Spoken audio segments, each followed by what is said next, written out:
Great to be here this morning. When I was coming here this morning, I was with a colleague in the car, and he said to me, so you're talking to those marketeers this morning? And I must confess, now, admittedly, I went through university a few years ago. But when I went through university, there was no such thing as a marketeer in its own right. It always had a descriptor in front of it. You might have been a free marketeer or a black marketeer. Or there was the guys that followed that bloke with the big ears, a mouseketeer.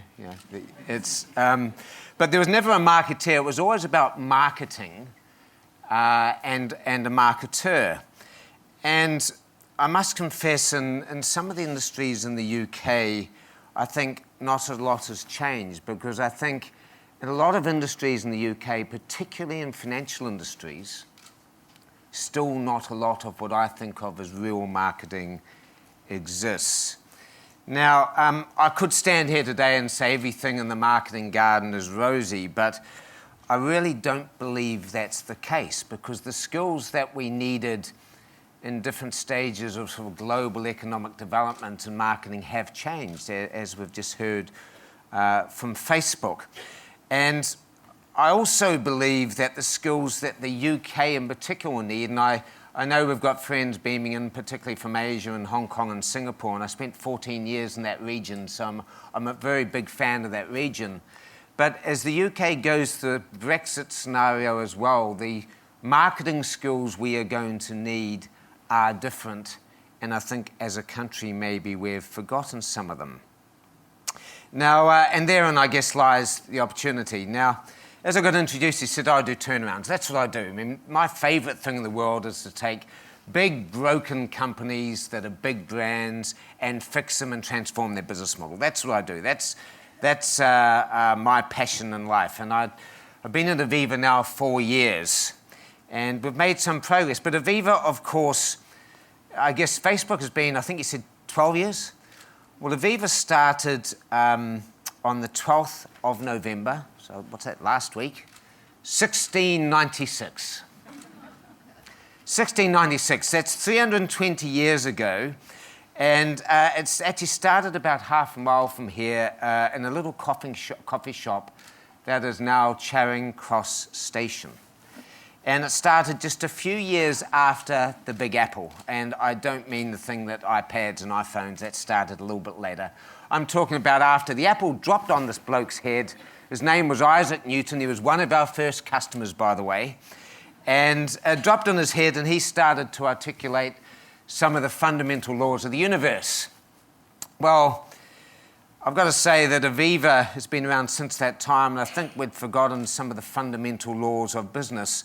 And despite the fact that digital has changed the way we do business and distribute business and think about business, the fundamental laws for successful business have not changed. And we became a company that I guess focused on very much the distributor, not the consumer. A company that for some reason thought that marketing was about the fluffy stuff, about advertising and sponsorship and name awareness. And really it's not. And I'll come back to that, because I come from a pure marketing background. The true essence of marketing. Marketing is about customer propositions. Marketing is about financial analysis. Marketing is about fundamental strategy. It's about data. It's about pricing. That's actually what marketing is at its very core. And I believe business is a very simple thing. And often we make it too complex. It's only about strategy. It's only about execution. And it's only about values. Nothing else really matters. Now, we have a clear strategy. I think one of the reasons we got into problems is that we didn't. I just actually got our staff engagement, we call it Voice of Aviva, just got the survey back 3 days ago. And it told us that 83% of our people understand, believe, and are bought in the strategy. Now, that's actually the highest number in the entire FTSE. Now, that surprised me. I don't mean financial services, I mean for FTSE. We've also got very clear values now, and we just spoke about values a few minutes ago, but I'm there. Now, values aren't what most companies put up on the wall. It's not honesty, integrity. Get me a bucket. Those are weasel words. They really are. How many of you got that in your companies? If you have, they're wrong.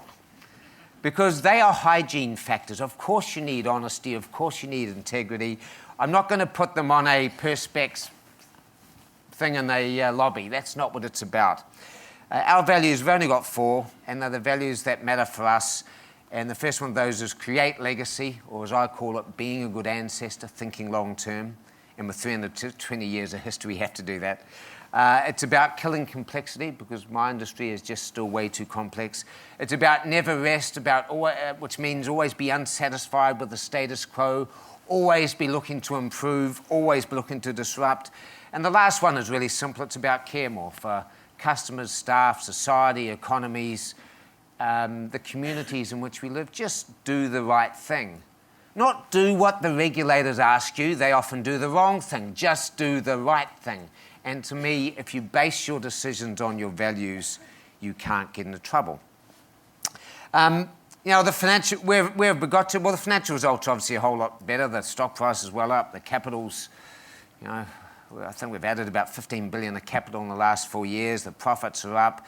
But all that's very well, and we're growing again. Our customer base has been growing extraordinarily strongly this year. But those are some of the measures. Business just cannot survive on financial profit alone.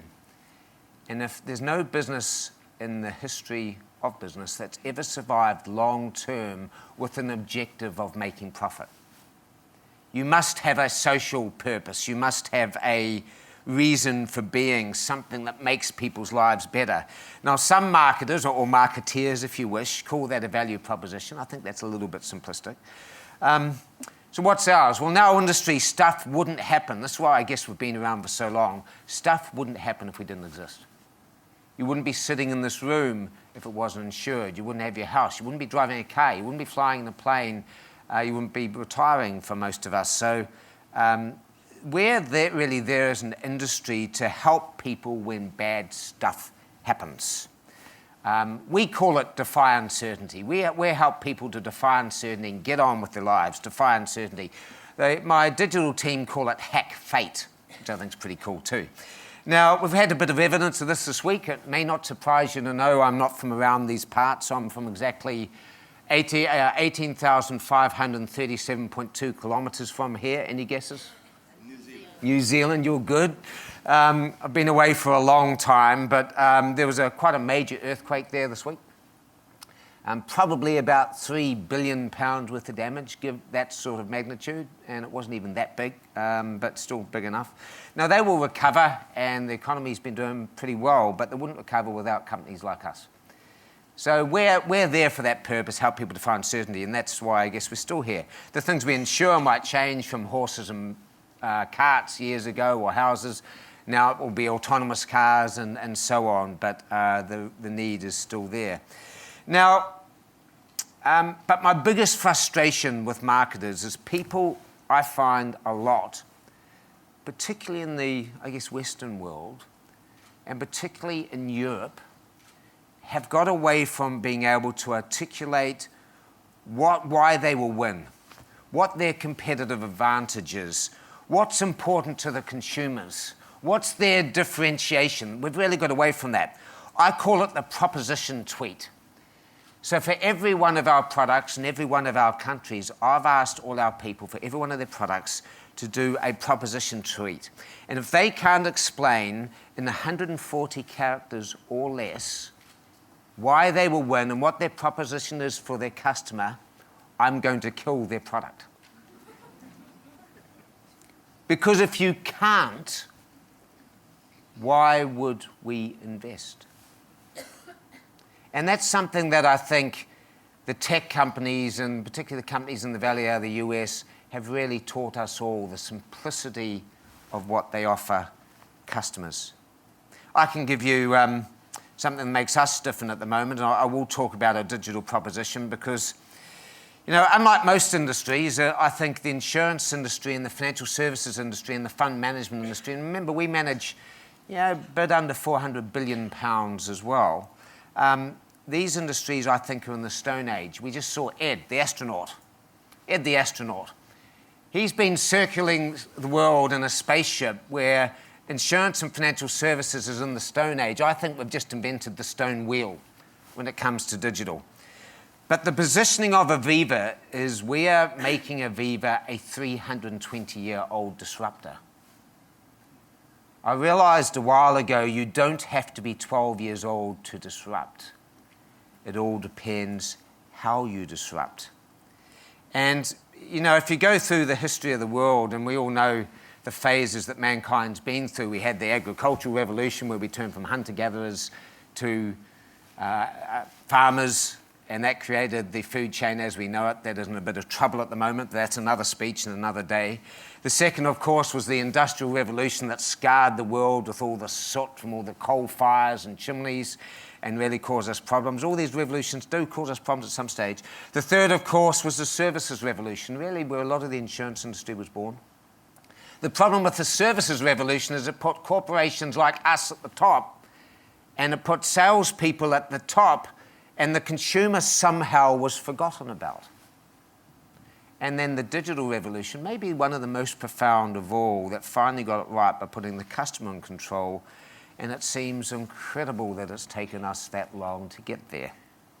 So why can we make Aviva a disruptor? Well, you know, I was talking to someone in Silicon Valley, one of the great VC people, and this is a couple of years ago, and he gave me what I call a BFO, a blinding flash of the obvious. He said, and I said, you know, this guy's been incredibly successful, and I said, you know, what should we be doing? He said, you don't realize, Mark, you've got two key advantages that any startup would die for. I said, what are they? And he said, well, first of all, you've got a brand. You know, our brand is phenomenally powerful in lots of countries around the world, even China for what it's worth. And secondly, you've got 33 million customers and a huge amount of capital and assets.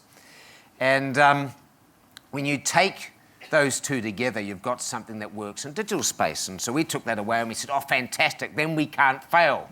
So we put about £100 million into it. We hired all these people. We had the perfect strategy. We had it in our existing business. And then after 12 months, we had achieved precisely nothing. Nothing, except we spent £100 million. Nothing. No innovation, no product, no new customers, nothing really disruptive at all. And then I had another BFO and I realized we'd done it all wrong. We had to build it on a business that old. We had to build it outside the company. So we bought some things in Hoxton Square. I think we own about half of Hoxton Square now. And I realized I needed less actuaries and not much less insurance people, and I needed data scientists and innovators and entrepreneurs and startup magicians and marketeers or marketers and customer proposition people and people who could actually look from outside the industry. And then it exploded. We created a separate business. You know, after 12 months, the first 6 months of this year, not that profit is necessarily the measure this early, but we made £111 million from our little startup in 6 months in Hoxton Square. We have 4 million customers on our platform, and now we've gone, and I've given them a very simple strategy. The strategy is compete and cannibalize. I want them to kill the rest of my business. Compete and cannibalize, and indeed, they are doing precisely that. We went from an industry that asks hundreds or thousands of questions to a business that asks none. It's all big data. We're asked, and we haven't rolled it all out yet, but you'll see it soon. We've now got a proposition where we'll ask no questions at all. It's all big data. Questioned if we're insuring your house, for example, like, how big's your house? I can get that. What's it made out of? I get that from council records. What are the trees in your neighbourhood? Because trees drop leaves on the ground, they block drains. Drains cause floods. We can get that too. I know the types of pipes you have in your house because some pipes degrade quickly with UV light. They'll spring a leak, cause floods. I need to know that stuff. I even know whether you use your phone in your car to do texts. That's bad. That's really bad. Now, all of this stuff helps us also predict events and floods, and we give our customers predictive advice because that's really the business we're moving into. But when you put all that together and you do it to our 30-odd million customers, we can now produce these products, just about all of our products, at 30% less than what we could before and what the rest of the market can. And that, ladies and gentlemen, is one hell of a competitive advantage. So what about brand? Well, Mr. Whitehouse and all his TV ads in the UK have been, shall we say, retired. Those ads meant that we were product pushing and motor insurance, and that's only about 3% of our earnings. We've gone from a company that spends 80% of its budget on TV 2 years ago to far more than 50% on social and digital media. And it's really a fundamental change in what we're doing as a business. We're engaging clients in a different way, and what we're really doing is turning Aviva into a giant fintech. That's what we're trying to do with the business. And it is not as hard as you may think as long as you separate the business out. I disagree with a lot of views around the world that say you have to have it right through your business. I think in some of the old industries, you've got to pull it out and make it different and actually run it as a startup. And I'll just conclude by saying this. I was fascinated when I read the title of this conference, 3.57 Digital at our Core. And we're all much closer to one another. I think that's true enough. But for me, it really misses the fundamental point, because being closer to everyone doesn't mean you connect with them. Many of you this morning would have come in the jam-packed tubes. But that's like saying, for example, that everyone on the Northern Line is your family just because you were close. I think that's a pretty scary, sweaty prospect. And I think the difference I'm talking about is between proximity and closeness, and there is a difference. And what matters is really how you do it, and how you do it matters on your social purpose that I spoke about before. So we're here to hack fate and defy uncertainty, and I think, ladies and gentlemen, whether you're 12 years old or whether you're 320 years old, as we were last week, I think you can have unbelievable relevance and resonance in this digital world. And for people like you and people like me, ladies and gentlemen, I think that's an unbelievably exciting prospect. And on that note, I thank you.